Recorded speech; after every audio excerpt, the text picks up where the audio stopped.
story of how God was seeking a bride for his son. Each book is different from every other book. I'm trying to give you the keys for you to unlock it for yourself.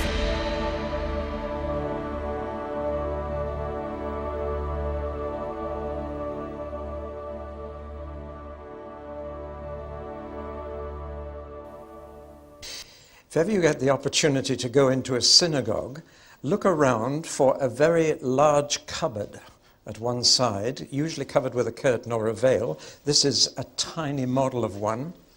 And if you were allowed to and you opened the cupboard, you'd find inside some scrolls wrapped up, usually in beautifully embroidered cloth.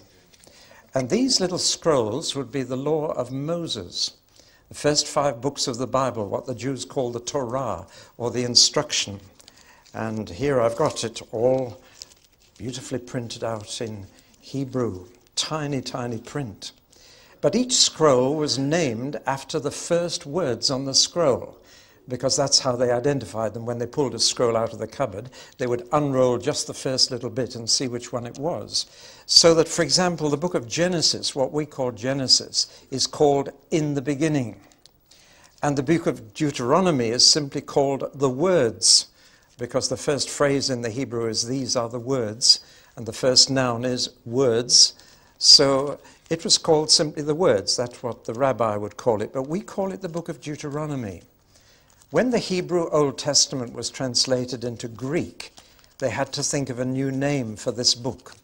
And they made up this name Deuteronomy from 2 words in the Greek language. One is the word deutero, which means second, and the other was the word nomos, which means law. So that from then on, this 5th book in the Bible was called Deuteronomy, second law.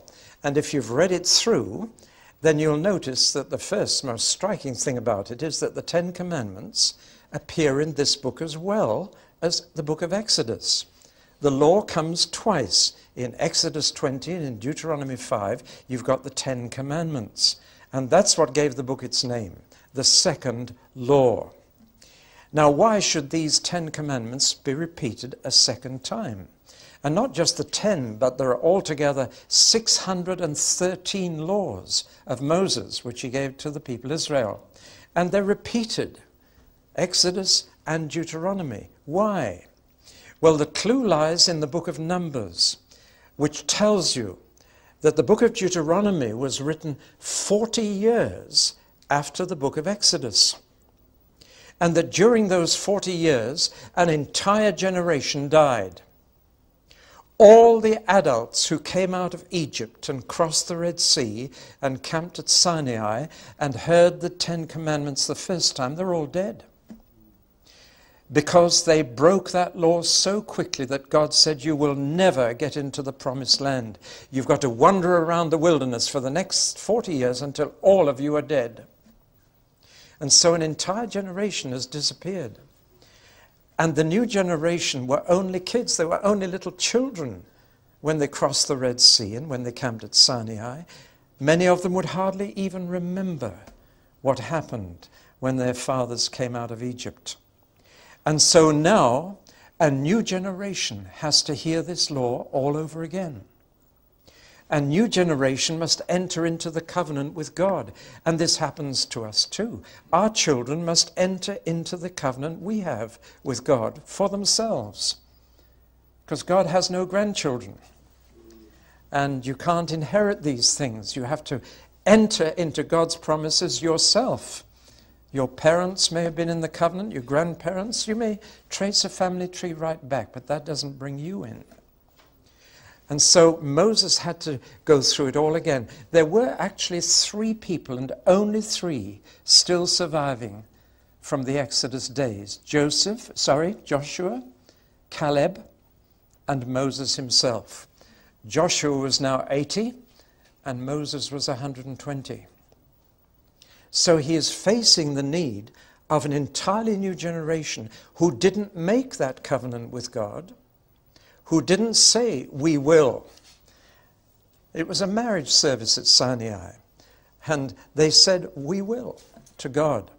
God told them the conditions under which he wanted them to live, how he wanted them to live, and they said, we will. But they didn't. And so they'd forfeited the whole thing. Now there's another crisis too. It's not only the next generation, but they have moved in space as well as time, and they are now camped on the east side of the Jordan River. And so they're about to go into the promised land. And this is a second crisis, because they've been on their own in the wilderness. Now they're facing a land that's already occupied by enemies. And this produces the crisis. And above all, Moses is not going to go in with them. He also has forfeited his right to go in. He's 120, and he knows he's got one more week to live. God has shown him that he's going to die in just another week. He's got 1 week left with this new generation of the children of the people he brought out of Egypt. And he's going to tell them the whole thing all over again. Furthermore, they're actually going to see the miracle of parting the water all over again. Not the Red Sea this time, but the Jordan. It's almost as if God is saying, I'm going to have to start all over again. I'm going to have to show you my mighty hand in dividing a river so that you can go into the land. And this is how you're to live once you get in. I've done a little very rough sketch to show you the kind of geographical situation. It is rough, isn't it? I'm sorry. But let me try and explain it. That greeny blue bit is the Jordan River, surrounded by trees. That's called the Jordan jungle. That's where the lions and the bears lived in the Old Testament times. And the River Jordan meanders through that little bit of jungle to the Dead Sea. This valley here is the deepest crack in the earth's surface. It goes right down through Africa, the Great Rift Valley, but it starts in the Promised Land. And this part of it is about 1,000 feet below sea level. You can actually get a pilot's license if you can borrow a plane and fly down there. You get a license saying you've flown below sea level in an aeroplane. But there it is, this deep crack. And there are mountains either side. On this side, the mountains of Moab, and Mount Nebo here, where Moses will die. And he will die sitting against a rock on the top of Mount Nebo, looking across this valley to the hills of the Promised Land. But he would never get in. Here is the camp of Israel when Deuteronomy was spoken and written, with the tabernacle in the middle. And they're just over the river from the first city they'll have to conquer, Jericho. That's down in the valley too. Further up in the hills is Ai and Shiloh and Bethel. But on this side of the hills of Judea, they would only see wilderness. They'd only see desert because it's in the rain shadow. And it really is barren and empty. All the rain drops on the other side of the hills, on the Mediterranean side. And that is green. You can just see a little bit of green at the top. But from there down to Jericho is just barren wilderness and desert. There's a valley going up towards Jerusalem, Wadi Kelt. I've walked right down from Jerusalem down to Jericho one day through that valley. It was a weird experience, so quiet and deserted. At the top of the valley is Mount of Olives, and Jerusalem is just the other side. The other thing you need to notice is that on the horizon further north are two peaks. Mount Ebal on the north side and Mount Gerizim on the south side. They are going to have to gather at those two mountains and repeat the covenant of God. And Moses tells them when they get in, they must stand, the people must stand between the two mountains, and then some must stand on one mountain, one on the other, and must shout the blessings and the curses of the covenant. Now, the significance of this is that God brought them through the Red Sea first and then made the covenant at Sinai. He didn't tell them how to live till he'd saved them. He redeemed them first and set them free first. And then he said, now this is how you are to live. That's the pattern of the whole Bible. God, first of all, shows us his grace by saving us. And then he says, now in gratitude, this is how you should be living. So, this new generation, we're going to see God rescue them and take them through the Jordan, which at that time of year was in flood and impassable. But what would happen would be that the meandering river in flood, further up the valley, would undercut a bank, and the bank would fall in and temporarily dam the river for a few hours. That's how God would do it. And to get them across, that's what God must have done further up the river, so that the bank caved in and dammed the river for a few hours to enable them to get across. Having seen that miracle, they must then go on to their equivalent of Mount Sinai and repeat the blessings and curses of the law. Once again, we see this. God acts first, and then he tells us how to respond to what he's done for us. So it's a kind of repeat performance at the end of 40 years for an entirely new generation. Do you follow me? That's the background of Deuteronomy. And it's written and spoken in this camp here, this side of the Jordan, while Moses is still alive and still with them. There are certain key phrases in the book of Deuteronomy which occur nearly 40 times. One is, the land the Lord your God gives you. Time and time again, they are reminded that this land they're going into is a gift, an undeserved gift, because the earth is the Lord's and the fullness thereof. If you go into London to the Royal Exchange building, you'll find that written in stone above the Royal Exchange. The earth is the Lord's and the fullness thereof. When we argue about who owns this bit of land, we should start by saying God does. And he gives it to whomever he wishes. Paul said this in Acts 17 on Mars Hill in Athens. He said, it's God who decides how much space and how much time a nation has on this earth. The earth is the Lord's, and it's his right to give it to anyone he chooses. And this is one phrase all the way through Deuteronomy, the land the Lord your God gives you. But the other phrase that occurs the same number of times is, go in and possess the land. And there's a profound lesson here. Everything you receive from God is a gift, but you've got to go and take it. Otherwise you won't get it. Years ago I was preaching and I put a bar of chocolate on the pulpit and I said, that's for the first child in the congregation that comes out and gets it. And from then on the children didn't listen to me at all. Their eyes were glued on this bar of chocolate and none of them moved. And finally a cheeky little boy ran up and he grabbed the chocolate and he tore the paper off before he got out of the pulpit, and he was chewing it as he came down the pulpit steps, and every other child hated him. They were so jealous of him. They were angry with him, but they could have had it. You see, salvation is a free gift of God, but you've got to go in and possess it. There's a cooperation here. God doesn't force it on you. He says, here's the land I'm giving to you. Now you go in and take it.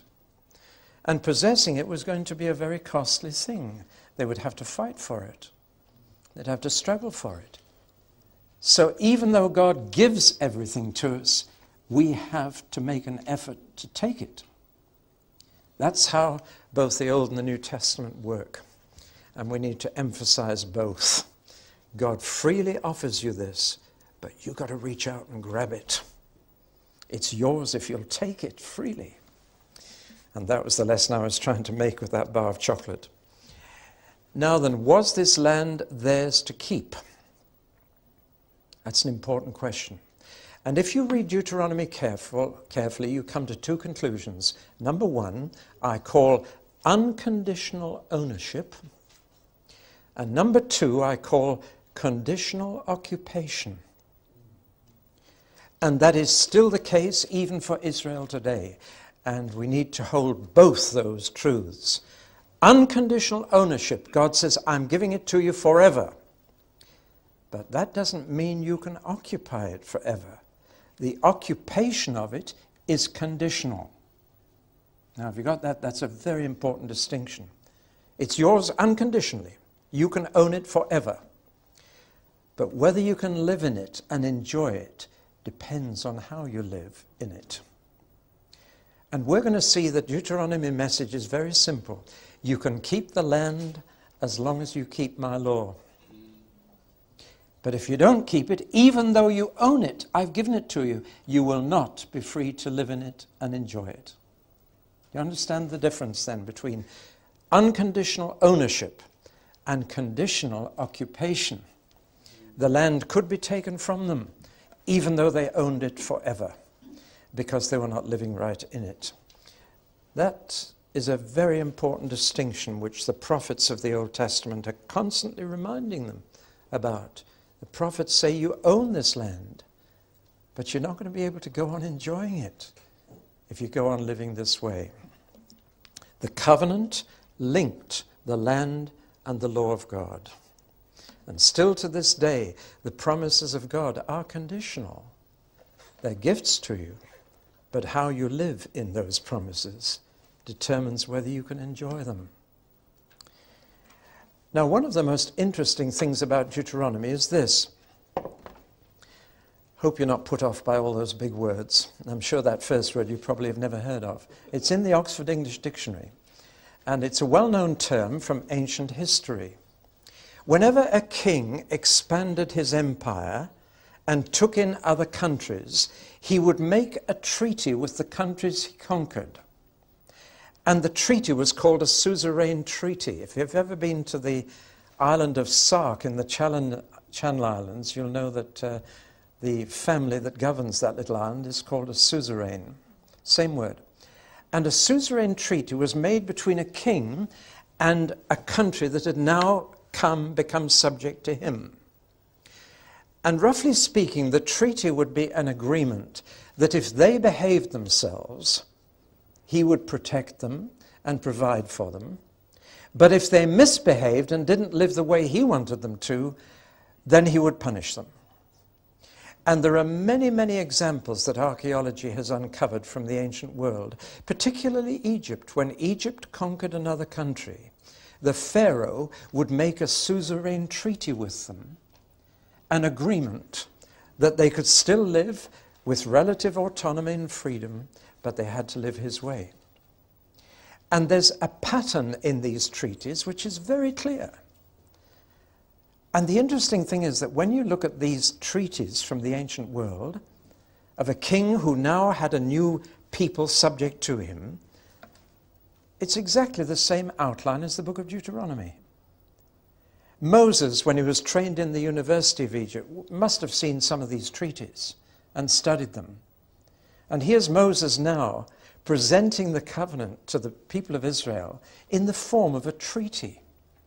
As much as say, the Lord is now your king, and you are now subject to him.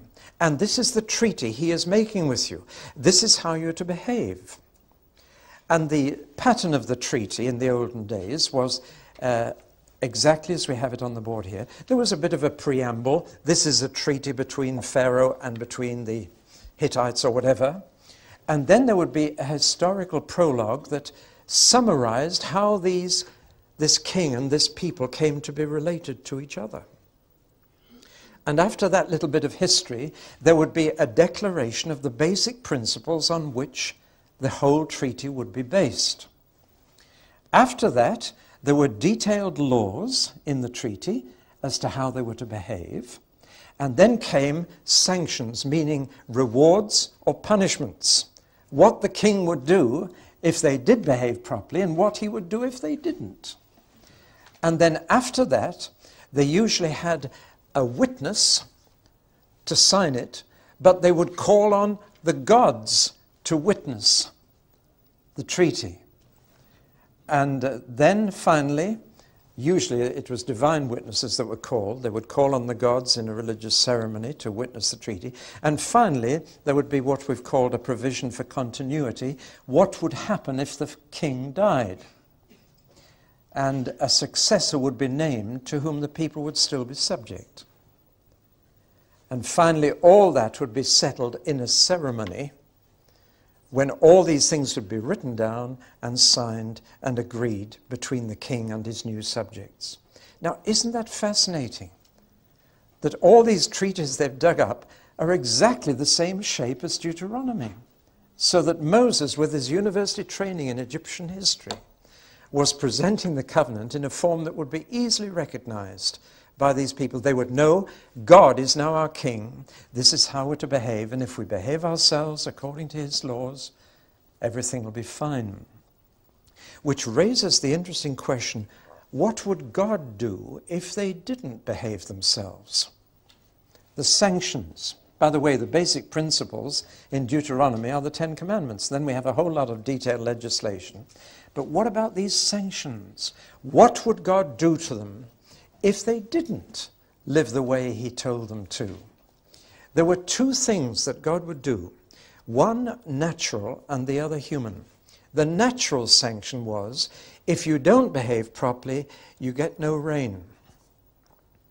Now, the land they were going into was between the Mediterranean Sea and the Arabian Desert. And God controls the weather. And when the wind came from the west, it would pick up rain from the Mediterranean and drop it on the promised land. But if the wind came from the east, it would be the dry, hot desert wind, which even today is called the Hamseen. And when the Hamseen comes, it just dries up everything and turns the land into a desert. And God said, now that's one of my sanctions. That will be the first one I'll use. When you are misbehaving, no rain. And if you remember, during Elijah's day, it didn't rain for 3.5 years because things were getting bad. That was a simple way of God rewarding or punishing them. But if that failed, he would move on to something a little more fierce. He would use human agents to attack them. And what some of you may never have noticed in your Bible is this, that when God brought the children of Israel across the Jordan into the promised land from the east, he brought another people at the same time into the same land from the west. And he brought them from the island of Crete. And they were called Philistines. Put your hand up if you knew that God brought them at the same time. That's a minority of you. Well, read your Bible carefully. God says through Amos, in Amos chapter 9, did I not bring you out of Egypt and the Philistines from Crete? And so God actually brought a people who would prove to be the greatest enemy of Israel into the same land at the same time. But he settled Israel in the mountains or the hills, and he settled the Philistines down on the coastal plain, what is now the Gaza Strip. And incidentally, Palestinians claim to be descended from Philistines. So God brought two people into the same place. And he said, if you behave yourself, there'll be peace. But if you misbehave, I'll tell the Philistines to come and deal with you. It is as simple as that. And all this is there in the Old Testament. Now, that's a strange thing. Some of you may be quite surprised to know that God brought those two nations to live cheek by jowl in the same little corridor. And one would punish the other. Well, there would be immediate proof that God could bring enemies against people living in the promised land, because he was going to have to drive out people already living there. The promised land was not unoccupied, it wasn't empty. It was full of all kinds of people, mainly Amorites and Canaanites. And they were already there. And God told the Israelites, you are going to have to drive them out to possess the land. Now, it's at this point that we've got to deal with an objection to the Bible, which is one of the most common objections. Somebody recently said that the church should ditch the Old Testament because it presents too many problems for Christians. That if we would ditch the Old Testament and stick to the New, most people's objections to our faith would go. Because most people's objections to what we believe center on the Old Testament. You don't still believe the world was made in 6 days, do you? You know what I mean? That's how people talk. As soon as you say you're a Christian, they go straight to a problem in the Old Testament. And one of the most common problems they go to is this: how can you believe in a God who told the Jews to slaughter all the people living in the promised land? It's immoral. It's unjust. It's not right. It's not fair. And this is a very real problem to many people. God brought the Jews in and he said, go in, kill everybody in there, clear them out, and take their land. Now, is that a loving Heavenly Father? But there is an answer to it, and we must really tell people the real answer. The answer is that the people living in that land deserved that. And God had told Abraham an amazing thing. You read about it in Genesis 15. God said, Abraham, I'm going to have to keep your family and their descendants in a foreign country for 400 years until the wickedness of the Amorites is complete. Now there you've got the moral answer to the immoral charge that people make against God. It wasn't. God waited 400 years for the people to get so bad that they didn't deserve to live there and that they didn't deserve to live anywhere on his earth. Let's get this clear. God's earth is for good people, and his holy land is for holy people. That's the message of the Bible. And sooner or later, God does not allow wicked people to go on occupying his earth. He's very patient with them, waits a long, long time. But he had to wait until the wickedness of the Amorites was total. And only then did he say, now I can bring you out of Egypt and tell you to go and kill them off. And archaeology has revealed just how wicked they had become. And the more you know about Amorite society before the Jews got in there, the more you realize they didn't deserve to live. That it wasn't safe to allow them to live. If I just tell you that we now know that sexually transmitted diseases were everywhere in Canaan when they went in, it wasn't safe. Can you imagine going to live in a land where everybody had AIDS? That's the kind of situation that they were facing as they looked across the Jordan. In fact, let me read just a verse or two from Deuteronomy to you. After the Lord your God has driven them out before you, do not say to yourself, the Lord has brought me here to take possession of this land because of my righteousness. No, it is on account of the wickedness of these nations that the Lord is going to drive them out before you. It is not because of your righteousness or your integrity that you are going in to take possession of their land, but on account of the wickedness of these nations. The Lord your God will use you to drive them out. Do you know, Winston Churchill in World War I became Lord of the Admiralty. And that night he was very pleased with himself. And he got rather big in his thinking, I'm going to drive the Germans out. And he had the same feeling in the Second World War. But it's interesting, he stayed that night in a large country house in England, and there was a Gideon Bible, or a Bible by his bedside. And he picked it up, and he read the verses I've just read to you. And God said, Winston Churchill, you're not going to drive the Germans out because you are better than them, but because they are wicked. And that changed Winston Churchill's attitude. It humbled him. And it put him in his place. And he never forgot that verse from Deuteronomy that he read in the Bible. The Israelites were told, you have to slaughter them, you have to drive them out. And there again, the question is why? Why didn't God destroy them first himself? Why did he make them do it? The answer is very clear. Because it was the way he taught them, others will come and do it to you if you live like they do. And what you've done to them, others will do to you. Now let's just go back from that to ask this. I could do with a glass of water sometime. Thank you. You realize, therefore, that when you read Deuteronomy, you're reading a kind of mirror image of life in Canaan.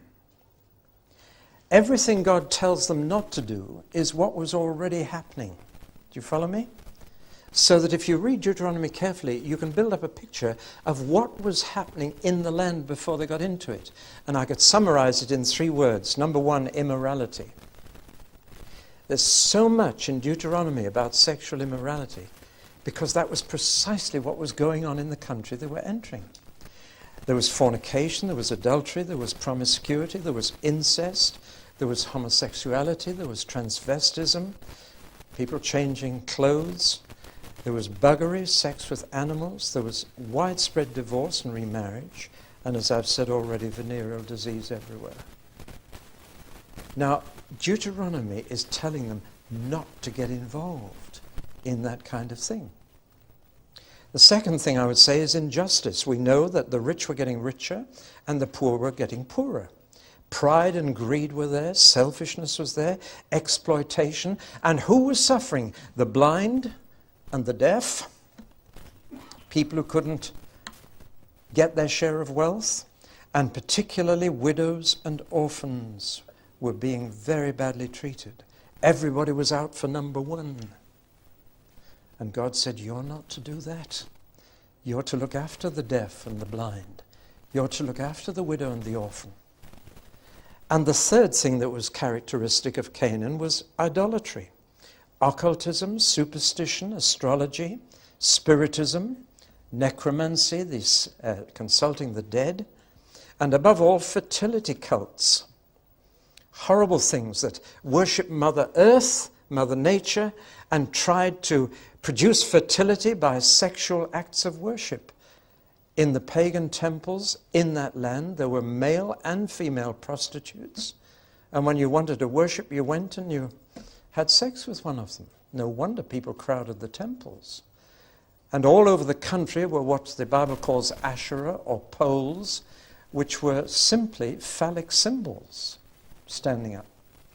And there's one in the middle of Basingstoke now, an 8-foot-high marble male penis. And this was everywhere in Canaan. And so occultism, superstition, spiritism was rife. Now all this, says Deuteronomy, had defiled the land in God's sight. It was his land, and it was now totally corrupt. It was defiled, it was debased, it was disgraced.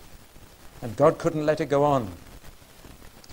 When I read all this, I just find myself thinking, our whole world's going this way. What will God do? Well, that's really the background to Deuteronomy. Don't you go in and live like that, or I'll send somebody else to slaughter you as I'm sending you to slaughter them. It's not because you're good, it's because they're bad that I'm doing this. Now let's just look at Moses for a moment.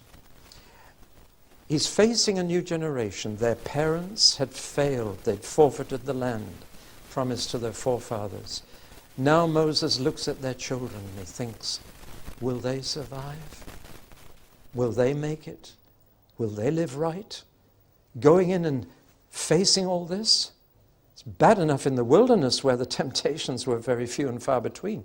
But now they're going in among it all. Will they clean it up? Will they be ruthless in getting rid of all this? Or will they compromise? And Moses knew he couldn't go in with them. He's about to die, has another week, and he's afraid for them. On the one hand, there's hard fighting to be done. It'll be a struggle to get in and possess the land. On the other hand, there will be strong temptations to overcome. Moses had led them all this way, and now he's got to say goodbye to them. And so, in the last week of his life, he spoke 3 times to them. The whole of Deuteronomy is made up of 3 long speeches, which must have taken the best part of a day to give. But there's an interesting thing. The style of Deuteronomy is both spoken and written. The spoken style comes across because it's very personal. It's warm. It's if you read it through, you've got to read it aloud to get the flavor of it. And when you read it aloud, you realize Moses spoke all this to them. And he's appealing to them. He's speaking like a father to his child, like a dying father to his children. Now, sons, remember when I'm gone. That's how he talks. And it's very warm. and expressive and emotional, and yet it is very well written too. Now, I don't think it's fanciful to think that during the last 6 days of the last week in Moses' life, he spoke and wrote alternate days. That on day 1, 3, and 5, he gave one of these discourses, but on day 2, 4, and 6, he wrote it down. Probably spoke from notes, because he was well educated and could write and read. And so I believe we're looking at 3 days, which alternated with 3 days, 3 days of speaking, alternating with 3 days of writing. He would give a day-long speech, or perhaps a whole morning, and then he'd go back to his tent and he'd write it all out for them. And then he gave the written account of his speeches to the priests and said, keep that alongside the Ark of the Covenant. You must never forget what I've said. You must never alter one word of it, but you must keep it and read it every 7 years to the people Israel. And that's how the book of Deuteronomy came. We've got the 3 addresses he gave in the camp on the far side of the Jordan.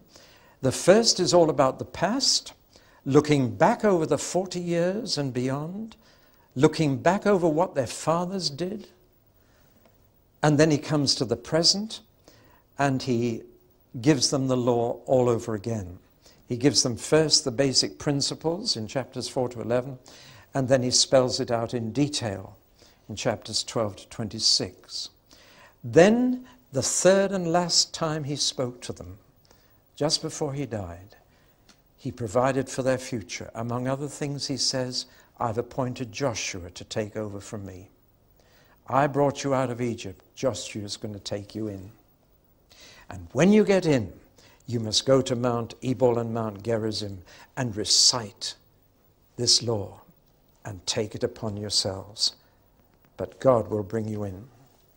Well, now that's the outline of Deuteronomy. It's a very simple outline. And each address has 2 parts. I've tried to indicate that by the subheadings here. And we're going to go through these parts one by one. I've just time to introduce you to the first, where he looks back to the days when they came out of Egypt, their fathers, their parents. And then he looks back at what went wrong. He's going to say, your fathers failed. Don't you fail. And in fact, I think it's better to leave it there, and we'll pick it up in the next talk.